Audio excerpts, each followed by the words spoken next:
If you bought a ticket to Roll-Off Farms anytime between 2018 and 2023, you might be owed a massive refund. For years, we have watched the golden sunsets over the pumpkin patch, believing we were supporting a wholesome family legacy. But today, that illusion is shattering in real time. We are breaking down the explosive new federal class action lawsuit that has allegedly been filed by the fans themselves, exposing how Matt Roloff may have used your family memories and your hard-earned money to fund a secret life of luxury and fraud. This isn't just about a TV show anymore. This is about the deception of millions. We are talking about insider reports that suggest the farm wasn't just a business, but a funnel for a lifestyle that you paid for, while the legacy we all rooted for was being dismantled from the inside out. Before we open these legal files and expose the truth that TLC might not want you to see, I need you to stop right now. If you want to see justice for the fans and the truth about the Roloff legacy, hit that like button to help this video spread to every viewer who might be affected. And make sure you are subscribed with notifications on, because as this lawsuit unfolds, you are not going to want to miss a single update. We need to start by understanding the gravity of what has just landed on the desk of federal prosecutors. According to exclusive theories and circulating legal briefs, a high-profile law firm identified as Peterson Andy has officially filed a massive suit in federal court against Matt Roloff and Roloff Farms Incorporated. This is not a petty small claims dispute.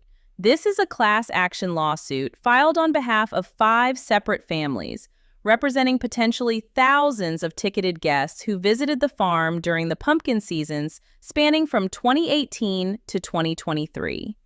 These aren't just angry viewers leaving mean comments on Instagram. These are paying customers who claim they were solicited under false pretenses. The core of this legal nightmare is a concept known as fraudulent inducement. The argument being made by these plaintiffs is brutal, and it cuts to the very heart of why we all tuned in for nearly 2 decades. The lawsuit alleges that Matt Roloff used the wholesome image of the TLC show, the promise of a family legacy, and even the involvement of his grandchildren to solicit public money through ticket sales and tours. But here is where it gets dark.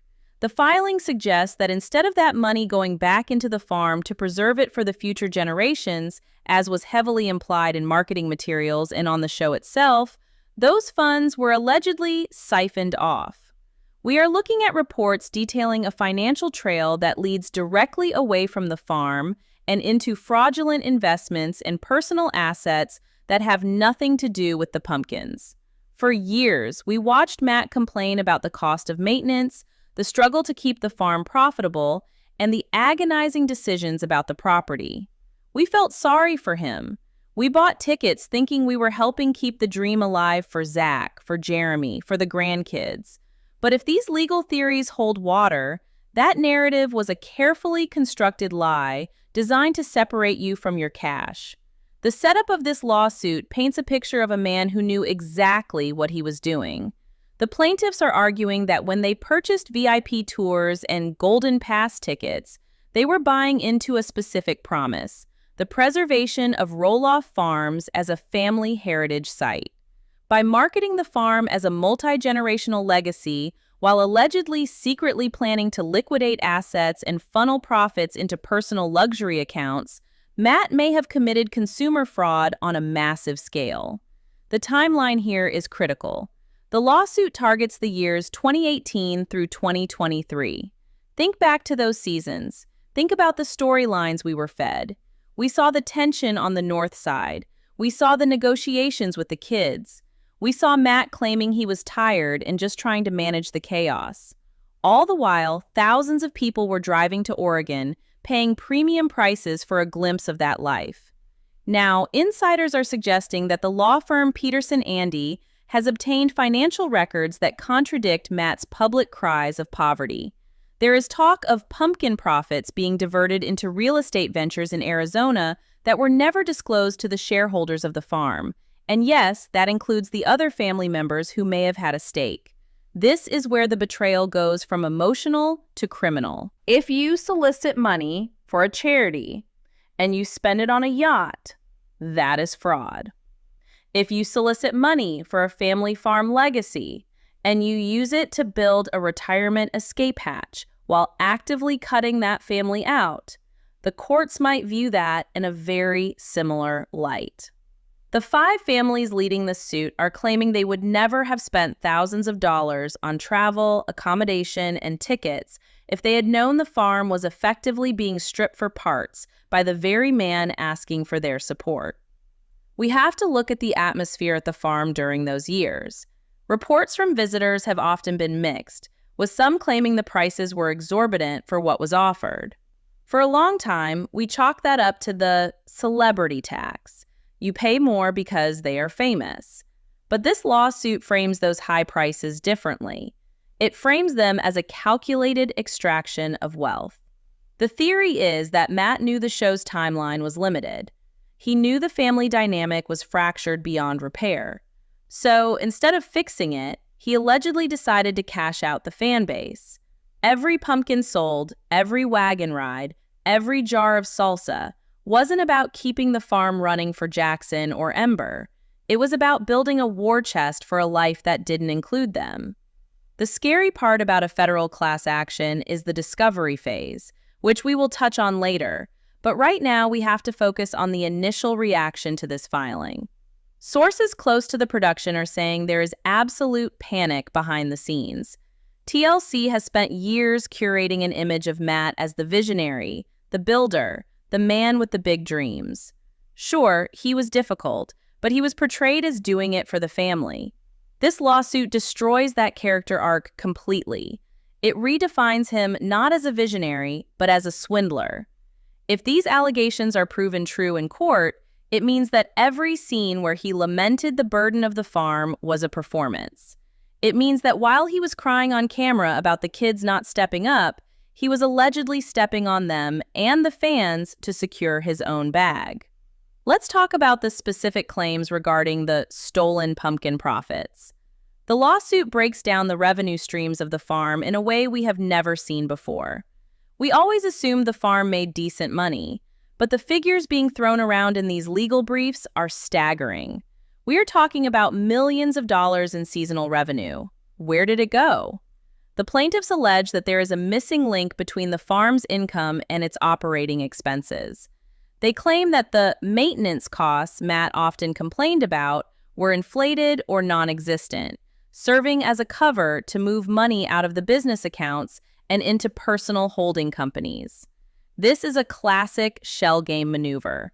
You charge the business for expenses that aren't real, or you pay yourself exorbitant consulting fees, effectively stealing the profit while making the business look like it's barely breaking even. This would explain why he was so adamant that the kids couldn't afford to buy the farm. If he was cooking the books to hide the real value, or to hide where the money was going, he couldn't risk Zach or Jeremy getting a look at the real ledgers. The involvement of the law firm Peterson Andy signals that this is not a drill. This firm is known for taking on consumer protection cases where big entities take advantage of the little guy. By classifying the visitors as investors in the legacy, they are using a unique legal angle. They are saying that the emotional investment of the fans was monetized and that the product they were selling, a family legacy, was defective on arrival.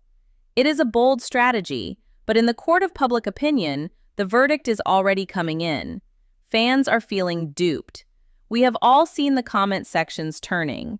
People are looking back at the last 5 years of the show with a new lens. When Matt built that new garage, was that paid for by the pumpkin patch? When he bought the vacation home, was that funded by the VIP tours? The setup of this lawsuit also drags in the corporate structure of Roll-Off Farms, Inc. This isn't just Matt the person, it's the corporation. This exposes the business to forensic accounting. Reports say that insiders are terrified of what a forensic accountant might find. We are hearing rumors of ghost employees, people on the payroll who never stepped foot on the farm. We are hearing theories about vendor kickbacks, where inflated invoices were paid to friends or associates. These are standard red flags in corporate fraud cases, but seeing them attached to a wholesome reality TV grandfather is jarring. It forces us to ask, who was really running the show? Was it Matt? Or was there a deeper level of manipulation happening? And this brings us to the unspoken victim in all of this, the audience. You, me, the people who watched every Tuesday night. We didn't just watch. We bought the merchandise. We traveled to Oregon. We defended them in arguments. To find out that this loyalty might have been itemized on a spreadsheet and exploited is a heavy pill to swallow. The lawsuit alleges that the marketing materials for the pumpkin season specifically used images of the grandchildren to drive sales, implying that your ticket purchase was directly supporting their future. If it turns out that money was actually funding a secret life, that is exploitation of the highest order. It's using the innocent faces of children to pick the pockets of well-meaning strangers. As we move deeper into this legal breakdown, we have to look at the defendants. It's Matt, yes, but the John Does listed in the suit are interesting. These are usually placeholders for people whose names are not yet known, but who were complicit in the scheme. Speculation is running wild about who those John Does might be. Could it be financial advisors, business partners we've never seen on camera, or perhaps people much closer to Matt who have been by his side during this entire timeline? The setup of the case suggests a conspiracy, not a solo act. You don't siphon millions of dollars without help.